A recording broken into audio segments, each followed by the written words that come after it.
How to uppercase the first letters on JavaScript. You can convert the first letter of a string to uppercase in JavaScript by using the toUpperCase and slice methods. Here's an example. Let str equals the quick brown fox.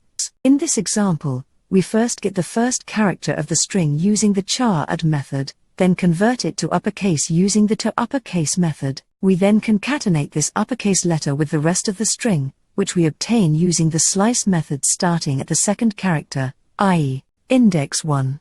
The result is a new string with the first letter in uppercase. Note that this approach only works for the first letter, and if you want to capitalize the first letter of every word in a string, you can use a regular expression and the replace method as shown below. Let str equals the quick brown fox. In this example, we use a regular expression /b/w/g to match the first letter of every word in the string, and then use the replace method with a callback function that converts each match to uppercase. The /b matches a word boundary, and /w matches any word character. The G flag is used to perform a global search and replace all matches.